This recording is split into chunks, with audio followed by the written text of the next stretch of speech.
guys! For those of you who are familiar with some of my older content in particular, you know that I love a bargain and I always try to be kind of business savvy with my investments, which is why in today's video I'm going to be talking to you about how I saved myself thousands of pounds buying these two embroidery machines secondhand to help me expand my small business. Actually, today's video is going to be less of the how, or like how I bought my machine. I'm not going to be talking about how I physically went and picked the machines up. I'm going to be talking about all the things that you need to look at as somebody who might be considering purchasing a secondhand machine. So we're going to be covering things like questions to ask the seller, tests to run on the embroidery machine, signs of wear and tear to look out for, and any other questions that you need to ask yourself or the seller.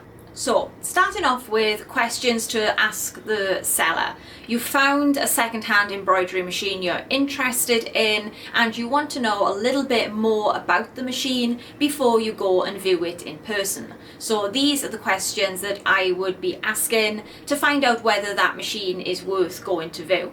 So I would start with asking the seller how old the embroidery machine is.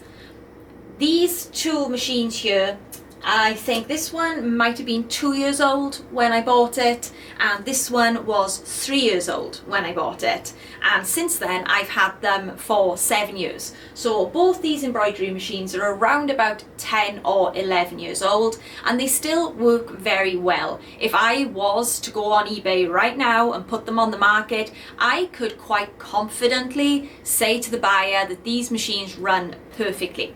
But that doesn't mean that the age of the machine shouldn't be a point of interest for you as a buyer, because it also gives you kind of an understanding of the value of the machine. For example, I would pay more for a machine that was, or I would expect rather, to pay more for a machine that was 2-year-old rather than a machine that was 10 years old. The next thing I would be asking is, what is the stitch count on the embroidery machine? With industrial embroidery machines or like commercial embroidery machines like the Happy Japans, they're smaller units, the stitch count is less relevant to the embroidery machine because they are built to be industrial machines. They're built to be very durable and last a long time. The questions regarding age and stitch count, I'd say, are quite relevant for products that are aimed more towards a hobbyist kind of market, such as the Brother multi-needle embroidery machines. They aren't industrial machines, and so if something was like 10 years old or had a very high stitch count, I would be concerned that that machine might start to be showing its age. For example, I do also have a Brother embroidery machine, and about 2 years ago, or maybe even 3, maybe 3 years ago, the motor on that embroidery machine burnt itself out because I had been using it so much. I would say think of a machine's stitch count similar to the mileage on a car. Then I'd want to ask the seller what kind of products they have been sewing on their embroidery machines. All of these points kind of interlink, because you could have a machine that has a very high stitch count, but all they've been doing is sewing out embroidery patches. Or you could have an embroidery machine that has a relatively low stitch count, but they've been working that machine really hard, sewing onto things like horse saddles or leathers or thicker materials, generally kind of products that add more weight to the embroidery machine and more force to the needles and things like that. So it's important to know what the machine is being used for, and then you can look out for other things such as movement in the carriage. You can see this one is quite sturdy. This machine was previously owned by a guy who I think made nothing but caps on it, whereas this machine over here, if I just stand on this side, I know I'm slightly out of frame, but you can see there's a little bit of wobble here. Like I said, the machine runs fine, but that wobble has come from strain, because I believe that embroidery machine might have been working on much heavier projects at one point in its life.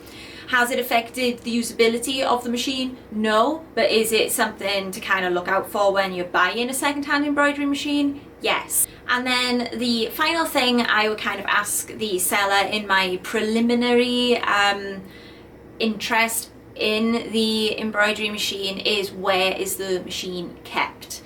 If it's kept in kind of a nice cozy work unit, that's very good for the embroidery machine, but you'd also kind of want to be aware if it was kept in a very, very cold warehouse or somewhere very hot, because extreme heat can sometimes be bad for the embroidery machines. So I would ask all of these questions and get the answers to them before I even consider visiting the embroidery machine. If you have all the answers back and you decide that it is worth going to see, then I would definitely pay that embroidery machine a visit in person to see it working. Don't just rely on videos the seller sends. I mean, obviously sometimes you have to, but in an ideal world, go and visit the embroidery machine, see it running, and take with you your own scrap material, your own embroidery designs, and try to recreate the conditions under which you would be running your embroidery machine in your house. Try to take a design with you that you know has a few colour changes in there and quite a few trims, so you can see the machine swapping needles and performing cuts.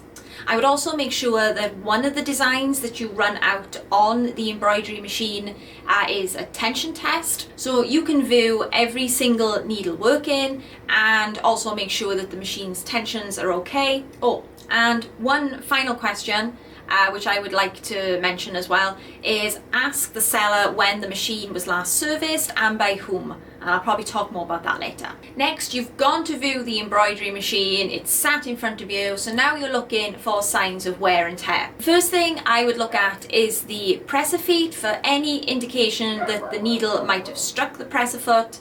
As you might be able to see on this embroidery machine, at one point my needle did strike my presser foot, and this did have the effect of knocking the embroidery machine's timing out.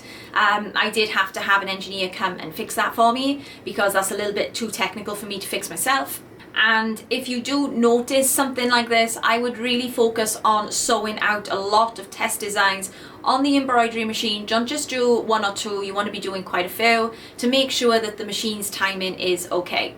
Make sure you try out all of the embroidery machine's USB ports. I appreciate that a lot of machines use LAN or a wireless interface now, which is great, but what happens if your internet goes down and you've got a job that you urgently need to get out? You're going to be relying on USB ports to transfer your embroidery designs onto your embroidery machine.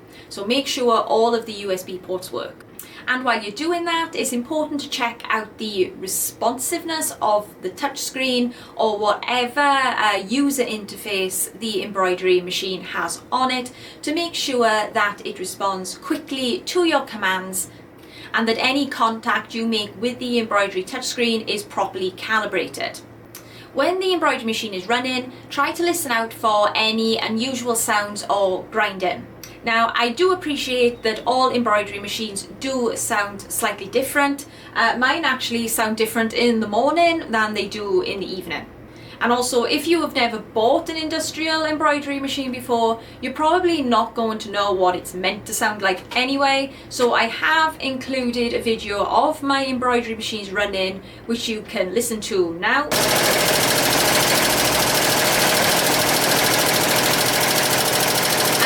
To give you an idea of how a multi-needle machine sounds when it's sewing out. Like I said, all embroidery machines will sound slightly different, but I think you should be able to detect if you can hear any unusual like clunking or grinding. And lastly, I would check the bobbin case and make sure that my bobbin is sitting smoothly in that bobbin case. These were just a quick selection of ideas that I kind of thought of. They were things that I looked at when I went to purchase my embroidery machines, but if you've got any ideas or stuff to look out for from your own experiences, please leave a comment down in the comment section below to help other people out as well. Some other questions worth asking are if the embroidery machine has any attachments, such as a cap frame. Ask to see the attachment in action, and if I was you, I would also take a video, if they're okay with it, of the seller setting up the cap attachment, so you can refer back to that video when you try and do it yourself for the first time. When I purchased these embroidery machines, there was a very nice guy. He set up the cap frame for me, but on the HCS2 there were a lot of steps involved in the cap frame, and as soon as I got home I'd forgotten all of them. Luckily, the Happy Japan manuals are very comprehensive and you can find them all online, so I was able to figure it out. But if you are at all concerned that it is something you will forget, write things down, take videos, take voice recordings. It will help you out in the future. Definitely ask when the machine was last serviced and who by. I know I mentioned that a little bit before, but I just want to circle back to the importance of it. It is very important that you have a professional maintain your industrial embroidery machines and keep a record of when that work was carried out. Like I said, they're a lot like cars, so things like services and stuff like that, it's good for you to have a record or a service history of your embroidery machine, particularly if you come to sell it on again in the future. It is something buyers like to see. And then ask the seller what regular maintenance that they perform on the embroidery machine, such as oiling, and ask them to show you how they do it, because their response to this question will give you an indication of how well this embroidery machine has been looked after during its life with the seller.